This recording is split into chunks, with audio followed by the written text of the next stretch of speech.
Hello everyone, परत एकदा तुमचं स्वागत आहे आपल्या फाउंडेशन कोर्समध्ये. ठीक आहे, आपण काल काय काय पाहिलं होतं आठवते सगळ्यांना? एकदा दुसरं लेक्चर व्हायच्या आधी दुसऱ्या दिवशी जेव्हा आपण तुम्ही पाहत असाल, आधीचं आपलं काय आहे तेवढं वाचून घ्यायचं. आपलं ते एकदा वाचायचं, 5 मिनिटांमध्ये वाचणं होते आणि त्याच्यानंतर लगेच आपलं लेक्चर बघायला सुरू करायचं. तरी पण मी एकदा तुमचं जे पण काल पाहिलं होतं आपण त्याचं रिव्हिजन घेऊन टाकतो, नंतर आपण पुढच्या पार्टकडे जाऊ. चला, काय काय पाहिलं होतं आपण काल? आपण सगळ्यात पहिल्यांदा पाहिलं होतं की ते ठीक आहे, नीटचं फाउंडेशन कोर्सचं पाहिलं होतं आणि बायोलॉजी बद्दल आपलं ते एक पेज पाहिलं होतं जे आपल्या याच्यामध्ये दिलंय, आपल्या बुकलेटमध्ये दिलंय. याच्यानंतर आपण पाहिलं होतं की आपली सेल काय असते, सेलची आपण डेफिनेशन पाहिली होती की सेल खरी काय आहे. मी काय आधी सांगितलं होतं की जी पण आपली सेल आहे, cell is a building block, म्हणजे आपली बॉडी बनवण्यासाठी त्याचा सगळ्यात छोट्यातला छोटा घटक कोण आहे? आपली सेल आहे. तर मग आपली जी सेल आहे, सेल जोडून आपण काय बनवलं होतं? टिश्यू बनवलं. टिश्यू जोडून काय बनवलं? ऑर्गन बनवला. वेगवेगळे ऑर्गन सोबत आणले, त्याच्यापासून ऑर्गन सिस्टीम बनवली आणि वेगवेगळ्या ऑर्गन सिस्टीम सोबत आणून आपण त्याच्यापासून ऑर्गॅनिझम बनवलं. आठवतं? हे आपण पाहिलं, ऑर्गॅनिझम बनवला. त्याच्यानंतर आपण सेलची डेफिनेशन पाहिली होती. सेल जी असते ती काय असते? It is a fundamental and structural unit of any living organism. काय म्हणलं? It is a fundamental and structural unit. हे एक एकदम महत्वाचा घटक आहे, असा घटक आहे ज्याच्यापासून एखाद्या लिव्हिंग ऑर्गॅनिझमचं स्ट्रक्चर बनतं. त्याला आपण म्हणतो सेल. स्मॉलेस्ट युनिट आहे सगळ्यात, याच्यापासून कोणता पण लिव्हिंग ऑर्गॅनिझम आपण बनवतो. ही आपण सेलची डेफिनेशन पाहिली होती. नंतर आपण समोर गेलो, आपण पाहिलं की जे पण आपले लिव्हिंग ऑर्गॅनिझम्स आहेत, आपण जे म्हणलं आता लिव्हिंग ऑर्गॅनिझम, ते लिव्हिंग ऑर्गॅनिझम जे आहेत त्यांना आपण 2 ग्रुप्समध्ये डिवाइड केले. कोणकोणते होते 2 ग्रुप सांगा बरं? एक होता एक तर युनिसेल्युलर ऑर्गॅनिझम आणि दुसरे मल्टीसेल्युलर ऑर्गॅनिझम. युनिसेल्युलर असे ऑर्गॅनिझम होते, कसे होते? ज्यांच्यामध्ये एक सेल होते. बरोबर? Unicellular organism only consist of 1 cell. ज्यांच्यामध्ये फक्त एक सेल असते त्यांना म्हणतो आपण युनिसेल्युलर. युनि म्हणजे 1. आणि मल्टीसेल्युलर ऑर्गॅनिझम जे होते त्यांच्यामध्ये एक पेक्षा जास्त सेल होते. 2 असतील, 3 असतील, लाख असतील, करोड असतील, किती बनवू शकतात, पण एक पेक्षा जास्त पाहिजे. एक पेक्षा जास्त असेल त्यांना म्हणलं होतं आपण मल्टीसेल्युलर. युनिसेल्युलरचं एक्झाम्पल कोणकोणते होते सांगा बरं? 3. पहिलं अमिबा, दुसरं पॅरामेशियम आणि तिसरं बॅक्टेरिया. मी तुम्हाला सांगितलं होतं बॅक्टेरिया आपला सगळ्यात महत्वाचा आहे, बॅक्टेरियाला आपल्याला लक्षात ठेवायचं. त्याच्यानंतर मल्टीसेल्युलरचे पाहिले, जे पण आपल्याला आजूबाजूला दिसतात, आपण असो किंवा कोणते पण प्राणी असो किंवा आपले झाडं असो, हे सगळे मल्टीसेल्युलरचे एक्झाम्पल आहेत. आपण समोर गेलो, बॅक्टेरियाला इम्पॉर्टन्स म्हणलं होतं. का बरं इम्पॉर्टंट आहे? कारण बॅक्टेरिया खूप आधीपासून इव्हॉल्व्ह होत आलाय, तेव्हा पण होता आणि आधी पण, आता पण आहे. तर मग हा जो बॅक्टेरिया आहे, या बॅक्टेरिया आपण पाहिलं कसा दिसतो, काय दिसतो, आपण हे पाहिलं होतं. आपला जो पण बॅक्टेरिया होता तो बघा असा दिसत होता. याच्यानंतर आपण काय पाहिलं? जी पण आपली बॅक्टेरियाची सेल असते, आधी आपण कशाला डिवाइड केलं? आधी आपण ऑर्गॅनिझम्सला डिवाइड केलं, युनिसेल्युलर, मल्टीसेल्युलर. इथे आपण नंतर कशाला डिवाइड केलं? जी पण आपली सेल आहे, तिला पण आपण 2 टाइप्स मध्ये डिवाइड केलं. जी पण आपली सेल आहे तिला आपण 2 टाइप्स मध्ये डिवाइड केलं. एक होती कोणती? प्रोकॅरियोट. बरोबर, एक होती प्रोकॅरियोट आणि दुसरी होती युकॅरियोट. मी काल म्हणलं होतं प्रोकॅरियोटिक सेल आणि युकॅरियोटिक सेल. त्याला आपण प्रोकॅरियोट आणि युकॅरियोट पण म्हणू शकतो. प्रोकॅरियोट मध्ये फक्त एक एक्झाम्पल कोणतं सांगा? बरोबर, कोणतं? बॅक्टेरिया. आणि बॅक्टेरियाला सोडून सगळेच्या सगळे कोणामध्ये येणार? आपल्या युकॅरियोट मध्ये. बॅक्टेरिया सोडला तर बाकी जे पण उरत आहे बॅक्टेरिया सोडून ते सगळेच्या सगळे आता आपल्या सिलेबस मध्ये तरी युकॅरियोट मध्ये येतात. प्रोकॅरियोट मध्ये आपलं फक्त बॅक्टेरिया येतो. आता मग प्रोकॅरियोट मध्ये बॅक्टेरिया येतो, तर बॅक्टेरिया कसा दिसतो आपण पाहिलं होतं. बॅक्टेरिया असा दिसतो आणि बॅक्टेरियामध्ये हे काहीतरी घटक असतात. रायबोझोम असतं, सायटोप्लाझम असतं, न्यूक्लियोइड असतं, कॅप्सूल असते, सेल वॉल असते, सेल मेम्ब्रेन असतं आणि फ्लॅजेलम असते. अजून एक गोष्ट सांगितली होती मी तुम्हाला, आठवते का? बघा बरं, प्रोकॅरियोट आणि युकॅरियोट दोघांमध्ये पण काहीतरी 3 गोष्टी होत्या, त्या कॉमन होत्या. 3 गोष्टी अशा होत्या दोघांमध्ये पण, ज्या आपलं प्रोकॅरियोट मध्ये पण आहेत आणि युकॅरियोट मध्ये पण. कोणकोणत्या होत्या? पहिलं होतं सायटोप्लाझम, दुसरं होतं आपलं सेल मेम्ब्रेन, सीएम लिहितो मी शॉर्ट फॉर्म मध्ये सेल मेम्ब्रेनला, आणि तिसरं होते आपले रायबोझोम. आठवतं सगळ्यांना? काय काय होतं? एक तर सायटोप्लाझम, सेल मेम्ब्रेन आणि रायबोझोम.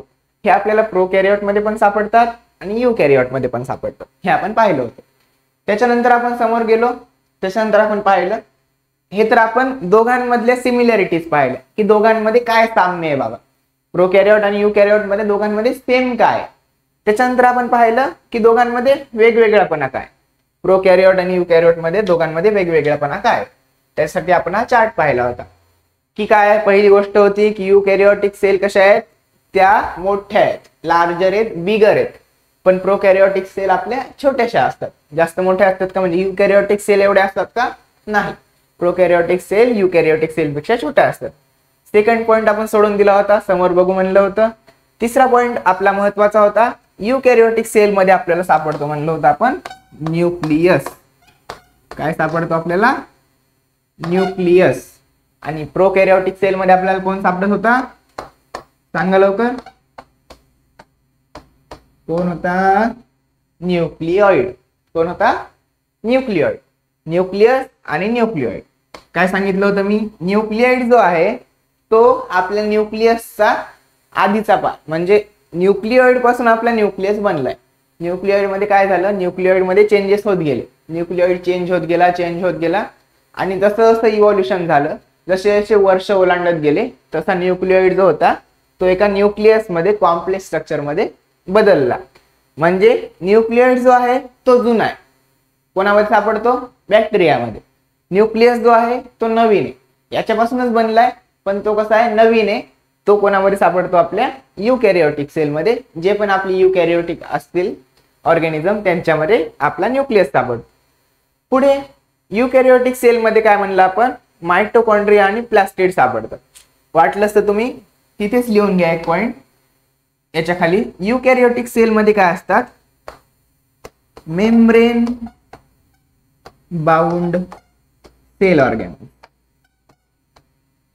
परत म्हणा माझ्या मागे. युकॅरियोटिक सेल मध्ये असतात मेम्ब्रेन बाउंड सेल ऑर्गॅनिझम. काय असतं काय नाही आपल्याला बघायला. हा, एवढं तर माहिती की युकॅरियोटिक सेल मध्ये मेम्ब्रेन बाउंड सेल ऑर्गॅनिझम्स आहेत. म्हणजेच प्रोकॅरियोटिक सेल मध्ये ते असतील का? नाही. आपण डिफरन्स बघायला ना. प्रोकॅरियोटिक सेल मध्ये do not have membrane bound cell organism. Prokaryotic cell मध्ये मेम्ब्रेन बाउंड सेल ऑर्गॅनल्स नसतात. इकडे आहेत, तिकडे नाही आहेत. हा एक पॉइंट तुम्ही ऍड करून घेऊ शकता, वहीमध्ये लिहून घेऊ शकता. हे झालं. त्याच्यानंतर काय नाही, सोपा पॉइंट आपला. एक्झाम्पल होते युकॅरियोटिक सेलचे सगळे. कोणाला सोडून? बॅक्टेरियाला सोडून सगळे. प्रोकॅरियोटिक सेलचं एक्झाम्पल बॅक्टेरिया. युकॅरियोटिक सेलचे सगळे. इथे काय लिहिलंय बघा. Present in highly evolved unicellular and multicellular plants and animals. म्हणजेच युकॅरियोटिक सेल कशा आहेत? हायली इव्हॉल्व्ड. हायली इव्हॉल्व्ड म्हणजे त्यांचे इव्हॉल्युशन झाले. ते बरेच चेंजेस होत होत होत होत बॅक्टेरिया पासून आता युकॅरियोटिक सेल बनलाय. ते हायली इव्हॉल्व्ड आहेत आणि याच्यामध्ये युनिसेल्युलर पण आहेत आणि मल्टीसेल्युलर पण. ही एक महत्वाची गोष्ट. ही पण एक लिहून घ्या. याच्या खाली लिहा. मला जागा नाही म्हणून मी वरती लिहितो. युकॅरियोटिक सेल जे असतात ते युनिसेल्युलर असू शकतात आणि मल्टीसेल्युलर पण असू शकतात. काय म्हणलं मी? युकॅरियोटिक सेल जे आहेत ते युनिसेल्युलर पण असू शकतात आणि मल्टीसेल्युलर पण असू शकतात. पूर्ण लिहून घ्या तुम्ही. युनिसेल्युलर आणि मल्टीसेल्युलर. पण प्रोकॅरियोटिक सेल आहे. प्रोकॅरियोटिकचं एक्झाम्पल काय म्हणलं? बॅक्टेरिया. बॅक्टेरिया कधी मल्टीसेल्युलर असतो का? नसतो. बॅक्टेरिया जो आहे आपला तो प्रत्येक वेळेस युनिसेल्युलर असणार. म्हणजे प्रोकॅरियोटिक मध्ये आपल्याला कोणी मल्टीसेल्युलर सापडेल बरं का? सापडेल का कोणी? नाही. प्रोकॅरियोटिक सेल मध्ये फक्त आपल्याला बॅक्टेरिया सापडतो आणि बॅक्टेरिया कसं आहे म्हणलं मी? युनिसेल्युलर. म्हणजे प्रोकॅरियोटिकचे जेवढे पण एक्झाम्पल असतील ते कसे असणार, युनिसेल्युलर. युकॅरियोटिक सेलमध्ये दोन्ही सापडतात, युनिसेल्युलर पण आहेत आणि मल्टीसेल्युलर पण आहेत. पण प्रोकॅरियोटिक सेलमध्ये काय आहेत, फक्त युनिसेल्युलर. चला आपण पाहिलं एवढं सगळं. आता हे आपल्याला बघायचंय की मेम्ब्रेन बाउंड सेल ऑर्गॅनल्सचा अर्थ काय होतो. मेम्ब्रेन बाउंड तर सोडा, आधी आपण बघू की सेल ऑर्गॅनल्स काय भानगडे. सेल ऑर्गॅनल्स काय नाही आपल्याला बघायचं. समोर जाऊ आपण, सेल ऑर्गॅनल्स काय आहे ते आपण बघू. बघ, काल आपण पाहिलं होतं की युकॅरियोटिक सेल मध्ये न्यूक्लियस आहे आणि प्रोकॅरियोटिक सेल मध्ये आपला न्यूक्लिओइड पाहिलं होतं. युकॅरियोटिक सेल मध्ये न्यूक्लियस आणि प्रोकॅरियोटिक सेल मध्ये आपला न्यूक्लिओइड. हे काय आहे बरं, न्यूक्लियस जो आहे तो काय म्हणण्यापेक्षा काय काम आहे त्याचं, काय नाही हे आपल्याला समोर जाऊन बघायचंय. पण तो जो आहे तो आपल्या सेलचा एक पार्ट, बरोबर. फॉर एक्झाम्पल तुम्ही असं घेऊ शकता की माझी बॉडी जी आहे, माझ्या बॉडीला चालवण्यासाठी काही ना काहीतरी ऑर्गन्स लागतात. जसं की माझं पोट लागतं. मी जेव्हा खातो, मी कोणती पण गोष्ट एखादी खाल्ली, ती काय होते माझ्या घशातून खाली माझ्या पोटामध्ये जाते आणि पोट काय करतं, तिला डायजेस्ट करतं आणि मग मला एनर्जी भेटते, मग मला ताकद भेटते आणि मग मी काम करू शकतो. काय माझं पोट काय आहे, माझ्या बॉडीसाठी काहीतरी काम करणारी गोष्ट आहे. एखादा माझ्या बॉडीचाच एक घटक आहे, माझ्या बॉडीचाच एक पार्ट. कसं कळालं एवढं. दुसरे एक्झाम्पल, माझा मेंदू आहे, माझा ब्रेन आहे. माझा ब्रेनचं काम काय, माझा ब्रेन विचार करतो. हे जे मी शिकवायलोय, तुम्हाला काय बोलायचंय, समोर आता कोणता टॉपिक शिकवायचा आहे, काय शिकवायचंय, हे सगळं विचार कोण करते, माझं डोकं करतं. माझं डोकं नसेल तर मी जिवंत राहू शकतो का, नाही. माझं पोट नसेल तर मी जिवंत राहू शकतो का, नाही. म्हणजे हे सगळे काय माझ्या बॉडीचे पार्ट्स आहेत. तशीच आता आपली सेल पण आहे. सेलला पण काम करायला काही ना काहीतरी गोष्टी लागणार. सेलला पण तिचं कोणीतरी तिच्यामध्ये अशा गोष्टी पाहिजेत की तिचा विचार करेल, तिला खाऊ घालेल, तिनं जे खाल्ले त्याला पचवेल, अशा गोष्टी आपल्या सेलला पण पाहिजे. त्याच गोष्टींना सर्वांना आपण मिळून म्हणतो सेल ऑर्गॅनल्स. काय म्हणतो, cell organelles. Cell organelles. Cell organelles म्हणतो. सेल ऑर्गॅनल्स काय आहेत परत एकदा सांगतो. सेल ऑर्गॅनल्स असे घटक आहेत, असे सेलचे पार्ट आहेत जे तिला तिचं प्रॉपर फंक्शन, तिचं प्रॉपर काम, जे पण तिला काम करायचे ते काम करण्यासाठी तिला मदत करतात. त्या सगळ्यांना आपण म्हणतो सेल ऑर्गॅनल्स. ठीक आहे. सेल ऑर्गॅनल्सचा अर्थ तर आपल्याला समजला काय आहेत ते. सेलमध्ये असणारे सेलचे पार्ट आहेत ते तिला मदत करतात, एवढंच लक्षात ठेवायचं. म्हणजे न्यूक्लियस जो आपण पाहिलाय आतापर्यंत, जो आपला न्यूक्लियस पाहिला, तो न्यूक्लियस काय असणार आहे, सेलचा पार्ट आहे, म्हणजे सेल ऑर्गॅनल. न्यूक्लियस हा एक सेल ऑर्गॅनल. ठीक आहे. कोणकोणते सेल ऑर्गॅनल्स आपल्या सेलमध्ये सापडतात हे पाहायच्या आधी आपण काय करू, आपण सेल ऑर्गॅनल्सचं डेफिनिशन लिहून घेऊ की सेल ऑर्गॅनल्सची डेफिनिशन काय आहे. सगळ्यांनी लिहून घ्या, तुमच्या बुकलेटमध्ये दिलेली आहे, तरी पण आपण परत लिहून घेऊ. काय लिहा, एन सेल ऑर्गॅन, नाही तर डायरेक्ट लिहा, N ऑर्गॅनल is an organelle is a specialized subunit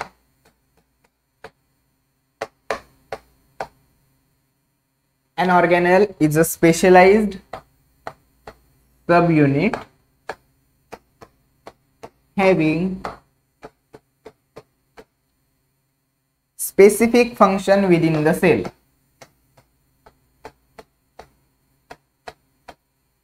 Specific function within the cell. याचा अर्थ काय होतो आपण बघूयातच. आणि सेल ऑर्गॅनल्सला आपण काय म्हणतो, जसं मी सांगितलं, माझ्यामध्ये माझा मेंदू आहे, माझं पोट आहे, हे काय आहेत, माझे ऑर्गन्स आहेत. तसेच आपले सेल ऑर्गॅनल्स काय आहेत, हे पण आपल्या सेलचे ऑर्गन्स आहेत. त्याच्यामुळे आपण सेल ऑर्गॅनल्स म्हणतो these are the organs of the cell. ठीक आहे, आपल्या सेलचे ऑर्गन्स आहेत. ठीक आहे. डेफिनेशन दिली आहे बघा तुम्हाला तुमच्या बुकलेटचं जे पण पहिलं पेज आहे आपल्या चॅप्टरचं, त्याच्यामध्येच दिलेलं आहे. An organelle is a specialized subunit having specific function within the cell they are organs of the cell असं आपल्याला दिलेलं आहे. चला तर मग बघू काय होतं सेल ऑर्गॅनल्सचा अर्थ काय होतो हे काय दिलंय. An organelle is a specialise sub unit. Specialise sub unit म्हणजे एक स्पेशल प्रकारचं एक वेगळ्या प्रकारचं सब युनिट आहे. सब युनिट म्हणजे काय होतं सेल आपली जर काही युनिट असेल तर तिचा एखादा पार्ट एखादा आपला टॉपिक आहे एखादा आपला धडा आहे. धड्याचे काय करतो आपण वेगवेगळे पार्ट्स पाडतो. धड्यामध्ये काहीतरी वेगवेगळे पार्ट्स असतात. तसंच एखादा आपली सेल जी आहे ती एक युनिट आहे आणि तिचं एक सब युनिट आहे. Having specific function within the cell. काय असते याचं एक स्पेसिफिक फंक्शन असते. स्पेसिफिकचा अर्थ काय होतो की वेगळं म्हणजे त्या सेलचं त्या सेल ऑर्गॅनलचं त्या सेल ऑर्गॅनलला असतं असं एक फंक्शन असतं. स्पेसिफिक फंक्शन असतं विद इन द सेल. म्हणजे जसा माझा मेंदू विचार करू लागला तसं विचार करण्याचं काम सेलमध्ये कोण करणार जो पण आपला न्यूक्लियस आहे तो विचार करण्याचं काम करणार. अजून एक गोष्ट जसं की मला एनर्जी कोण देतंय मला एनर्जी माझं म्हणजे म्हणू शकतो मी पोट देतोय. पोट माझं न्यूट्रिएंट्स ऍब्झॉर्ब करतंय आणि मला एनर्जी देते असं लक्षात ठेवा. तसे आपल्या सेलला एनर्जी देतो तो असतो आपला मायटोकॉन्ड्रिया. कोण असतो मायटोकॉन्ड्रिया. म्हणजे प्रत्येकाचा आपलं एक वेगळं फंक्शन प्रत्येकाला वेगवेगळं फंक्शन दिले आणि तो आपलं काम करतो. त्याच्यामुळेच म्हणलंय an organelle is a specialise sub unit having specific function within the cell. त्याचं एक आपलं वेगळं काम आहे सेलच्या मध्ये. एवढं झालं. याच्यानंतर काय म्हणलं होतं मी की युकॅरियोटिक सेलमध्ये ऑर्गन बाउंड सेल ऑर्गॅनल सापडतात. कसे सेल ऑर्गॅनल सापडतात ऑर्गन बाउंड म्हणतोय मेम्ब्रेन बाउंड सेल ऑर्गॅनल सापडतात. मेम्ब्रेनचा अर्थ काय होतो चॉकलेट खाल्ले सगळ्यांनी. चॉकलेट जेव्हा आपण खातो समजा एखाद्या माझ्याकडे इक्लियर्सचं चॉकलेट आहे काय असतं त्याच्या बाहेर रॅपर असतं बरोबर. वरचा एक कागद असतो त्याला आपण काढतो मधलं चॉकलेट खातो. जे वरचं कव्हर आहे जे वरचं रॅपर आहे त्यालाच तुम्ही समजू शकता मेम्ब्रेन सारखं. मेम्ब्रेन काय असतं एखाद्या गोष्टीला कोणत्या पण कव्हर जो करतो म्हणजे आपली सेलला जो कव्हर करणार सेलच्या चारी बाजूला जो असणार ते काय असणार आपलं मेम्ब्रेन. दुसरा आपला मायटोकॉन्ड्रिया आहे. मायटोकॉन्ड्रियाच्या चारी बाजूला जे असणार ते आपलं मेम्ब्रेन. काय म्हणतो कोणतं पण ऑर्गॅनल आहे किंवा कोणती पण वस्तू आहे तिच्या बाजूला तिला कव्हर जे करते त्याला आपण म्हणणार सेल मेम्ब्रेन. सेल मेम्ब्रेनचा फायदा काय असतो जे पण बाहेरून येतंय काही पण आपल्याला बाहेरून मारतंय त्याच्यापासून ती गोष्ट आपल्याला वाचवते. म्हणजे चॉकलेटवर आपण रॅपर काढून ठेवलंय कारण चॉकलेटवर काही धूळ बसू नये चॉकलेटवर काही किरण रागू नये म्हणजे काय करते ते चॉकलेटचं प्रोटेक्शन करतं रॅपर. तसंच आपलं सेल मेम्ब्रेन आहे. सेल मेम्ब्रेन काय करतं सेलचं प्रोटेक्शन करतं मेनली. तर बघा काय म्हणलं जे पण आपल्या युकॅरियोटिक सेलमध्ये सेल ऑर्गॅनल्स असतात ते कसे असतात मेम्ब्रेन बाउंड असतात. कसे असतात मेम्ब्रेन बाउंड असतात. जे पण समजा हा माझा एक्स नावाचा सेल ऑर्गॅनल असंच काहीतरी घेतलं मी मनाने. हा माझा एक एक्स नावाचा सेल ऑर्गॅनल. आपल्याला अजून माहित नाही ना कोणकोणते सेल ऑर्गॅनल्स असतात. मी म्हणू एक्स आहे. याच्यावर काय असतं एक असं मेम्ब्रेन असतं. काय असतं मेम्ब्रेन. युकॅरियोटिक सेलमध्ये जे पण आपले सेल ऑर्गॅनल सापडतात त्यांच्यावर एक मेम्ब्रेन असतं. त्यांना कोणीतरी कव्हर केलेलं असतं. पण प्रोकॅरियोटिक सेलमध्ये तसं असतं का त्याच्यामध्ये पण सेल ऑर्गॅनल्स असतात. इकडे पण आपला समजा एक्स आहे किंवा इकडचा आपण वाय घेऊ. हा जो वाय आहे याच्यावर आपलं सेल मेम्ब्रेन सापडतं का नाही. याच्यावर सेल मेम्ब्रेन सापडत नाही. त्याच्यामुळे आपण लिहिलंय do not have membrane bound cell organelles. इथे बाउंड लिहायचं राहिलं मेम्ब्रेनच्या नंतर लिहा bound. Do not have membrane bound cell organelles. त्यांच्यामध्ये मेम्ब्रेन बाउंड म्हणजे मेम्ब्रेननी कव्हर केलेले सेल ऑर्गॅनल्स नसतात पण इथे मेम्ब्रेननी कव्हर केलेले सेल ऑर्गॅनल्स असतात. चला बघू सेल ऑर्गॅनल्स कोणकोणते मेनली सेल ऑर्गॅनल्स कोणकोणते इथेच बघू. चला बॅक्टेरियामध्ये किंवा प्रोकॅरियोटिक सेलमध्ये कसे असणार आपले जे पण सेल ऑर्गॅनल्स असणार कसे असणार ते असणार मेम्ब्रेन बाउंड की non membrane bound non membrane bound. त्यांच्या बाजूला मेम्ब्रेन नसणार. बघा जे पण तुम्हाला हे रायबोझोम दिसतंय रायबोझोम आपला एक सेल ऑर्गॅनल. रायबोझोम दिसतंय त्यांच्या बाजूला मेम्ब्रेन असणार का नाही. त्यांच्या बाजूला मेम्ब्रेन नसणार. जे पण आपलं न्यूक्लिओइड दिसतंय न्यूक्लिओइडच्या बाजूला मेम्ब्रेन असणार का नाही. आपण प्रोकॅरियोटिक सेल मधला कोणता पण सेल ऑर्गेनल पाहायला, त्याच्या बाजूला मेम्ब्रेन असणार का आपल्याकडे, तर ते नसणार. कळालं एवढ्यांना सगळं. एक फक्त याच्यामध्ये महत्वाचं आहे ते म्हणजे आपलं फ्लॅजेलम. ह्याचा शब्द आलाय फ्लॅजेलम, किंवा आपण त्याला फ्लॅजेला पण म्हणतो. काय म्हणतो, फ्लॅजेला. फ्लॅजेला पण म्हणतो, फ्लॅजेलम पण म्हणतो. ही जी फ्लॅजेला आहे काय दिसते, आपल्या बॅक्टेरियाची शेपटी दिसते, बरोबर. बॅक्टेरिया जो पण आहे त्याची शेपटी एक, आणि म्हणजे म्हणायला आपण म्हणू शकतो की शेपटी. पण खरं हिचं काम काय असतं बाबा, फ्लॅजेला कशासाठी यूज होते. ही जी फ्लॅजेला आहे ही फ्लॅजेला आपल्याला आपण म्हणण्यापेक्षा बॅक्टेरिया जो आहे आपला तो यूज करतो मुवमेंटसाठी.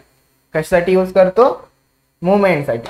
हे तर आधीच आपण लिहिलेलं आहे, यालाच खोडून मी इथेच लिहितो की ही जी फ्लॅजेला आहे आपली, हा बॅक्टेरिया हिचा यूज कशासाठी करतो, मुवमेंटसाठी. मुवमेंटचा अर्थ काय, हलणे. सिंपल अर्थ काय, हलणे. एका जागेवरून दुसऱ्या जागी जाणे किंवा जागच्या जागेवर हलणे. काय करतोय मी, समजा ही मी केली, काय केली, मुवमेंट केली, मी हललो, इथून इथे आलो, ही पण काय झाली, एक मुवमेंट झाली. म्हणजे माझी बॉडी हलतीये, काहीतरी वेगळ्या प्रकारच्या हालचाली करते, त्याला मी म्हणतो मुवमेंट.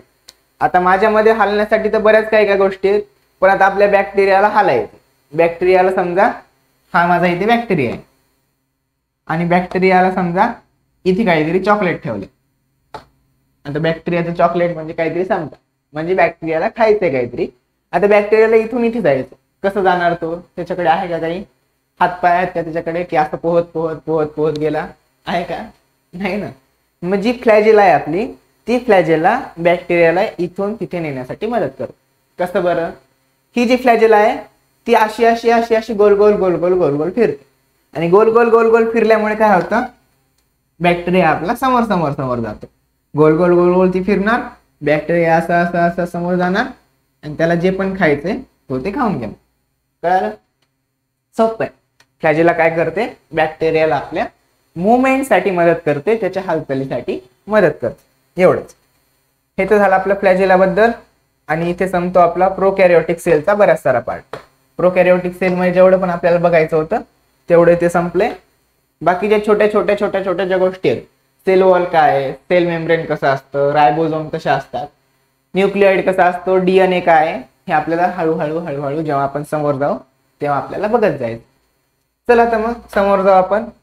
सेल ऑर्गॅनलची आपण डेफिनेशन लिहिली, तुम्ही लिहिली नसेल परत एकदा लिहून घ्या, लिहिली असेल तर परत एकदा वाचून घ्या.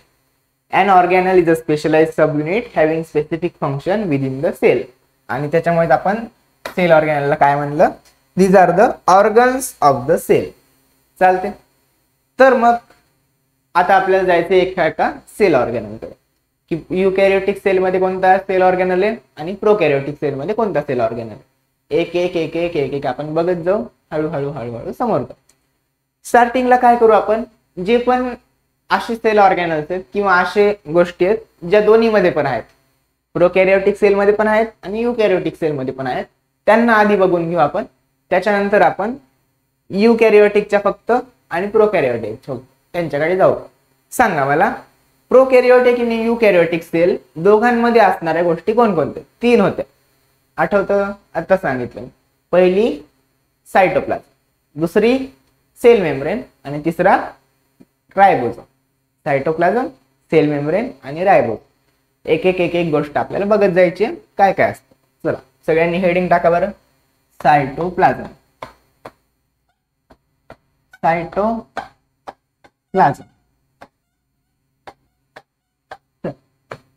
बघायचं प्रत्येक शब्द जो असतो आपला त्याच्यामध्ये काही ना काहीतरी, बायोच्या प्रत्येक शब्दामध्ये काही ना काहीतरी मिनिंग दडलेला असतो, काहीतरी अर्थ असतो. सायटो, सायटो म्हणजे साईट, साईटचा अर्थ होतो सेल. काय अर्थ होतो, सेल. आणि प्लाझमचा अर्थ होतो एखादं कोणतं पण फ्लुइड असेल, पाणी असेल, त्याला म्हणतो आपण प्लाझम. कळाला अर्थ काय, सेल मधलं जे पण फ्लुइड आहे, सेल मधलं आपलं जे पण पाणी आहे त्याला काय म्हणणार आपण, सायटोप्लाझम म्हणणार. कशासाठी आहे बघ, आता माझी ही सेल, ही माझी सेल, सेल मध्ये काय काय आहे, हा माझा न्यूक्लियस आहे, समजा हा माझा मायटोकॉन्ड्रिया आहे, अजून काहीतरी ही अशी काहीतरी गोष्ट असते, समोर जाऊन आपल्याला बघायचे, अशी पण एक काहीतरी गोष्ट असते, हे पण आपल्याला समोर जाऊन बघायचं. या सगळ्या गोष्टी आहेत. आता सेल मध्ये या सगळ्या गोष्टी आपण जर तशाच ठेवल्या असत्या, यांच्यामध्ये काही कनेक्शन राहिलं असतं का, नाही, सेल मध्ये त्या बसल्याच नसत्या. समजा एखादा मी गोळा घेतला, एखादा मी फुगा घेतला, फुग्यामध्ये मी बऱ्याच साऱ्या गोष्टी भरल्या आणि बऱ्याच साऱ्या गोष्टी भरल्यात आणि मी त्या फुग्याला असा हलवायला, काय होणार, त्या सगळ्या गोष्टी कुठे पण जाणार. एक समजा एक इकडे गेली, एक दुसरी तिकडे गेली, एकमेकांना धडकल्या, काही पण होऊ शकतं. पण आता मी तोच फुगा घेतला, फुग्यामध्ये पाणी भरलं, काय केलं, एका फुग्यामध्ये पाणी भरलं आणि मग त्याच्यामध्ये अशा वेगवेगळ्या गोष्टी टाकल्या. पाण्यामुळे काय होतं, जे पण आपलं फुगा आहे त्याच्यामध्ये जे पाणी आहे त्याच्यामुळे त्या सेलला एकमेकांसोबत कॉन्टॅक्ट करायला मदत होते. म्हणजे समजा या सेलला, या न्यूक्लियसला मायटोकॉन्ड्रियाला काहीतरी सांगायचं, तर तो जर का यांच्यामध्ये काहीच नसेल तर तो मायटोकॉन्ड्रियाला काही सांगू शकेल का, नाही. पण आपण इथे काय ठेवले, आता पाणी ठेवले, एक फ्लुइड ठेवलं. फ्लुइड म्हणजे काय, पाणी म्हणजे काय, पाणी एकदम पाणी नसतं, म्हणजे आपलं प्यायचं पाणी जे ते डायरेक्ट इथे टाकलं का असं आहे का, नाही. पाण्यासारखं लिक्विडी, म्हणजे आपलं जसं पाणी आहे पातळ पातळ, तसा इथे एक पदार्थ असतो, त्यालाच म्हणतो आपण सायटोप्लाझम. आता न्यूक्लियसला मायटोकॉन्ड्रियाला काहीतरी सांगायचं, कसं सांगणार, तो काय करणार, काहीतरी आपला जो मेसेज आहे सायटोप्लाझम मध्ये टाकणार, मग तो मेसेज सायटोप्लाझम कडून हळूहळू मायटोकॉन्ड्रियाकडे जाणार आणि मायटोकॉन्ड्रियाला समजणार. म्हणजे सायटोप्लाझम जे आहे आपलं ते काय करतं, वेगवेगळ्या ज्या आपल्या रिॲक्शन आहेत त्यांना होण्यासाठी मदत करतं. आपण काय करू, हे जर हे लिहून घ्या, त्याच्यानंतर आपण डायरेक्ट सायटोप्लाझमची डेफिनेशन लिहू. बघा, सायटोप्लाझमची डेफिनेशन लिहायची आपल्याला, सगळ्यांनी लक्ष द्या, नाहीतर तुम्ही याच्यामधून बघता का, बरीच मोठी डेफिनेशन आहे. तुम्ही काय करा, तुमच्या बुकलेटमध्ये बघा, मी पण बुकलेटमध्येच बघतो, पटकन होऊन जाईल आपलं. बघ, बुकलेटमध्ये सायटोप्लाझम कुठे कुठे कुठे कुठे, हे बुकलेटमध्ये दिले, तुमच्या सगळ्यांनी बुकलेटमध्ये बघा, या साईडला आहे बघा. Cytoplasm is a fluid between plasma membrane and the nucleus. Plasma membrane आणि न्यूक्लियस च्या मधलं फ्लुइड आहे. प्लाझ्मा मेम्ब्रेनला आपण म्हणतो सेल मेम्ब्रेन. सांगा आता, सेल मेम्ब्रेनचा अर्थ काय, सेलला ज्याने कव्हर केलं ते असणार आपलं सेल मेम्ब्रेन. सेल मेम्ब्रेनचा अर्थ काय होतो, प्लाझ्मा मेम्ब्रेन. प्लाझ्मा मेम्ब्रेन म्हणजेच आपलं सेल मेम्ब्रेन आणि न्यूक्लियस. सेल मेम्ब्रेन, हे माझं सेल मेम्ब्रेन आणि हे माझं न्यूक्लियस. या दोघांच्या मध्ये जे पण आपण फ्लुइड भरलंय त्याला आपण काय म्हणणार, सायटोप्लाझम म्हणणार. दुसरी गोष्ट दिली आहे, cell organelles are surrounded by cytoplasm. जे पण आपले सेल ऑर्गॅनल्स आहेत, न्यूक्लियस आहे, मायटोकॉन्ड्रिया आहे, रायबोझोम आहे, हे काहीतरी आहे, हे सगळेच्या सगळे काय झालेत, त्यांना सायटोप्लाझमने सराउंड केले. सराउंड म्हणजे सायटोप्लाझम त्याच्या पूर्ण आजूबाजूला आहे. हे जे सेल ऑर्गॅनल्स आहेत त्यांच्या सगळ्यांच्या आजूबाजूला कोण आहे, आपला सायटोप्लाझम. एवढंच होतं. सायटोप्लाझम काय करतो, सेल आणि सेल मेम्ब्रेन आणि न्यूक्लियसच्या आजूबाजूला असतो आणि आपल्या सेल मेम्ब्रेनला, सेल ऑर्गॅनल्सला एकमेकांपासून वेगवेगळं करतो. मायटोकॉन्ड्रियाला वेगळं ठेवतो, रायबोझोमला वेगळं ठेवतो आणि न्यूक्लियस त्यांना सगळ्यांना वेगळं ठेवतो. कळलं सगळ्यांना सायटोप्लाझम काय, ठीक आहे. चला आता आजच्या पुरतं बस झालं, झाला होता अर्धा तास. इथे आपण थांबू. काय काय पाहिलं एकदा पटकन रिव्हिजन मारायचं. छोटासाच पार्ट होता आजचा. काय काय पाहिलं आपण, युकॅरियोटिक सेल पाहिली. युकॅरियोटिक सेल मध्ये आपण पाहता पाहता काय म्हणलं की युकॅरियोटिक सेल मध्ये जे पण आपले सेल ऑर्गॅनल्स आहेत तसे membrane bound cell organelles. Membrane bound cell organelles. त्याच्यानंतर आपण पाहिलं की सेल ऑर्गॅनल्स म्हणजे काय बाबा. सेल ऑर्गॅनल्स काय आहेत, ते आपल्या सेलचे ऑर्गन्स आहेत. आपल्या बॉडीमध्ये जसं माझा ब्रेन आहे, माझं स्टमक आहे, माझं पोट आहे, ते जसे माझे ऑर्गन्स आहेत तसेच आपल्या सेलचे पण काहीतरी ऑर्गन्स असतात जे की त्यांचं एक स्पेसिफिक काम करतं. त्यांना दिलेलं एक वेगवेगळं काम आहे, तेच ते करतात. त्यांना म्हणतो आपण सेल ऑर्गॅनल्स. आपले युकॅरियोटिक सेलमध्ये जे पण सेल ऑर्गॅनल्स आहेत ते कसे असणार, मेम्ब्रेन बाउंड असणार. त्यांच्या बाजूला एक कव्हरिंग असणार, त्यांना कोणीतरी बाजूनं घेरलंय. पण आपले प्रोकॅरियोटिक सेलमध्ये जे सेल ऑर्गॅनल्स आहेत ते कसे असणार, त्यांच्या बाजूला मेम्ब्रेन असणार का, नाही, त्यांच्या बाजूला मेम्ब्रेन नसणार. मग त्यांना आपण काय म्हणलं, they do not have membrane bound cell organelle. कळलं, मेम्ब्रेन बाउंड सेल ऑर्गॅनल त्यांच्यामध्ये नसतं. समोर गेलो आपण, आता एक एक सेल ऑर्गॅनल बघणं आपण सुरू केले. त्याच्यामध्ये आपण पहिला पाहिला सायटोप्लाझम. सायटोप्लाझम काय आहे, ते पाणी आहे. सिंपल शब्दात काय आहे, आपल्या न्यूक्लियस ही माझी सेलच्या मध्ये माझं न्यूक्लियस, सेल आणि न्यूक्लियस मधला त्याच्यामध्ये जेवढं पण पाणी भरले किंवा सेल ऑर्गॅनल्सच्या आजूबाजूला जेवढं पण पाणी आहे त्या सगळ्या पाण्याला आपण काय म्हणतो, त्याला म्हणतो आपण सायटोप्लाझम. कळालं, ठीक आहे. आजच्यासाठी बस, आपण भेटू उद्या. थँक्यू.